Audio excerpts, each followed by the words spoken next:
Hello and welcome friends, आप सभी का आपके अपने यूट्यूब चैनल मास्टर क्लास 2.0 में स्वागत है। फ्रेंड्स, आज हम लोग क्लास 9 के वीकली टेस्ट जो कि 2 दिसंबर को विज्ञान विषय का होने वाला है, उसके सेट 2 के वेरी इम्पॉर्टेंट प्रश्नों को डिस्कस करेंगे।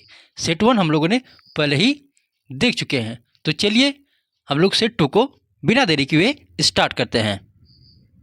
पहला प्रश्न है, मियादी बुखार यानी कि जिसे हम लोग टाइफाइड भी बोलते हैं, वो किसके कारण होता है? तो फ्रेंड्स, जो मियादी बुखार यानी कि जो टाइफाइड है वो वायरस के कारण होने वाला एक बीमारी है, यानी कि ऑप्शन नंबर ए इसका राइट हो जाएगा। क्वेश्चन नंबर 2 है, वायु के द्वारा फैलने वाला रोग कौन सा है? खांसी जुकाम, डेंगू बुखार, एड्स या हैजा? तो फ्रेंड्स, जो वायु के द्वारा फैलती है वो कौन सी बीमारी फैलती है? खांसी जुकाम, क्योंकि खांसी जुकाम जो होते हैं छींकने के माध्यम से उसके जर्म्स जो होते हैं आसपास में फैल जाते हैं, जो वायु के द्वारा एक स्वस्थ व्यक्ति तक पहुंच जाते हैं। इसलिए जो क्वेश्चन नंबर 2 है उसका राइट ऑप्शन क्या हो जाएगा फ्रेंड्स? ऑप्शन नंबर ए यानी कि खांसी जुकाम। क्वेश्चन नंबर 3 है, निम्न में से कौन जल जनित बीमारी है? तो जल के द्वारा फैलने वाला बीमारी कौन सा फ्रेंड्स? चेचक, मलेरिया, हैजा या तपेदिक बुखार? तो जल के द्वारा फैलने वाला बीमारी कौन सा है? हैजा। ऑप्शन नंबर सी इसका राइट हो जाएगा।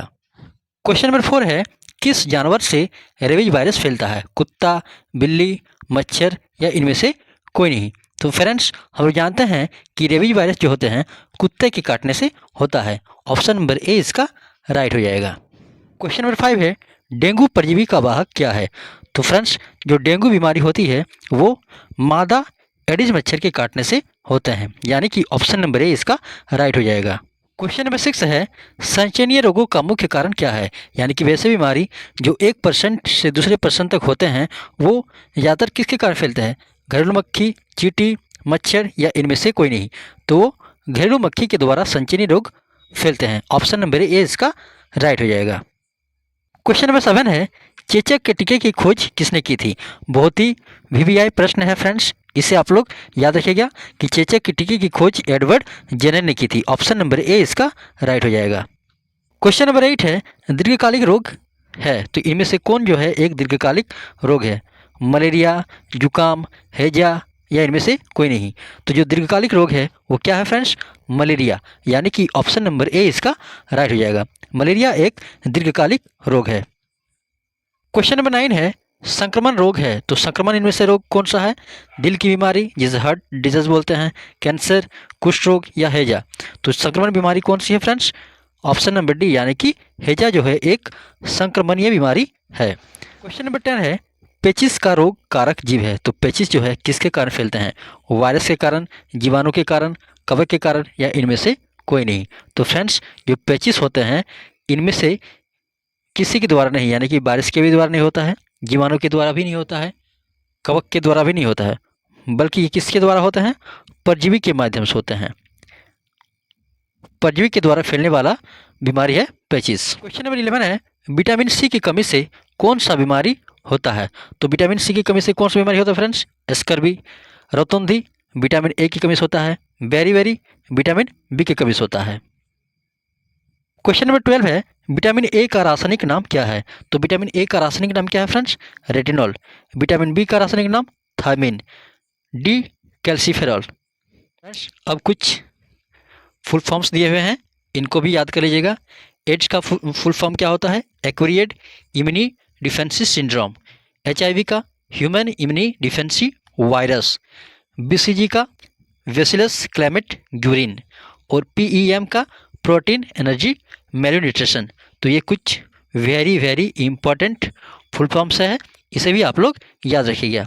चलिए अब हम लोग कुछ सब्जेक्टिव प्रश्नों को भी देखते हैं। क्वेश्चन नंबर 1 है, अच्छे स्वास्थ्य की 2 आवश्यक स्थितियां बताइए। तो अच्छे स्वास्थ्य के लिए 2 आवश्यक स्थिति बताना है फ्रेंड्स। तो पहला स्थिति क्या है? संतुलित आहार, और दूसरी स्थिति है उपयुक्त जैविक एवं भौतिक वातावरण। तो इन 2 भौतिक अवस्थाएं जो होते हैं अच्छे स्वास्थ्य के लिए जरूरी होते हैं। क्वेश्चन नंबर 2 है, प्रतिरक्षीकरण क्या है? तो प्रतिरक्षीकरण क्या है फ्रेंड्स? विशिष्ट चिकित्सीय विधियाँ जैसे टीकाकरण के द्वारा शरीर की प्रतिरक्षा व्यवस्था को सुदृढ़ करने की विधि को प्रतिरक्षीकरण कहते हैं। तो ये भी जो है आपके वीकली टेस्ट के लिए काफ़ी ज़्यादा इम्पोर्टेंट होने वाला है, तो इसे भी आप लोग कंटेस्ट कर लीजिएगा फ्रेंड्स। क्वेश्चन नंबर 3 है, किस श्रेणी के रोग संचारित रोग कहलाते हैं? तो वैसे रोग जो एक संक्रमित व्यक्ति से अन्य व्यक्तियों में एक या समुदाय से दूसरे समुदाय में किसी ब्राह्मण कारक जैसे कि हवा, जल, भोजन आदि के माध्यम से फैलते हैं तो उसे संचारित रोग कहते हैं। फ्रेंड्स, अब हम लोग क्वेश्चन नंबर 4 को देखते हैं। संक्रामक रोग किसे कहते हैं? तो सूक्ष्मजीव रोगाणुओं से होने वाले रोग संक्रामक रोग कहलाते हैं, जैसे कि निमोनिया, खसरा, मलेरिया, दाद और फाइलेरिया। क्वेश्चन नंबर 5 है, टीकाकरण क्या है? और ये आपके टेस्ट के लिए बहुत ही ज़्यादा इम्पॉर्टेंट होने वाले हैं फ्रेंड्स। 3 नंबर के लिए ये आ सकते हैं, तो इसे आप लोग याद कर लीजिएगा। टीकाकरण की उत्पत्ति लैटिन शब्द वैका या वैक्सीनिया से हुई है। 200 वर्ष पूर्व एक इंग्लिश चिकित्सक एडवर्ड जेनर ने देखा था कि ग्वाले जिन्हें गो चेचक हुई थी उन्हें चेचक महामारी के समय चेचक नहीं हुआ, क्योंकि इन्हें जेनर ने गो चेचक के मंद रोगाणुओं को स्वस्थ व्यक्ति के शरीर में प्रवेश कराकर रोग के प्रति प्रतिरोधक क्षमता उत्पन्न की थी, जिसे टीकाकरण कहा गया। क्वेश्चन नंबर 6 और अंतिम प्रश्न है फ्रेंड्स, निर्जलीकरण को रोकने के उपाय बताइए। यानी कि बॉडी में जो पानी का कमी हो जाता है उसको कैसे रोका जा सकता है? शरीर के ऊतकों द्वारा जल की हानि को निर्जलीकरण कहते हैं। निर्जलीकरण को रोकने हेतु ORS घोल, जिसमें 1 गिलास जल में 3 चम्मच चीनी, 1/4 चम्मच साधारण नमक, 1 छोटा टुकड़ा सोडियम बाइकार्बोनेट एवं कुछ बूंदे नींबू को मिलाकर बनाया जाता है। इस ORS को एक निश्चित समय अंतर पर देकर शरीर के निर्जलीकरण को रोका जा सकता है। तो फ्रेंड्स, आपके वीकली टेस्ट के लिए ये ऑब्जेक्टिव और सब्जेक्टिव के कुछ वेरी इम्पॉर्टेंट प्रश्न थे जो आपके वीकली टेस्ट के लिए काफ़ी ज़्यादा इम्पोर्टेंट वाले हैं।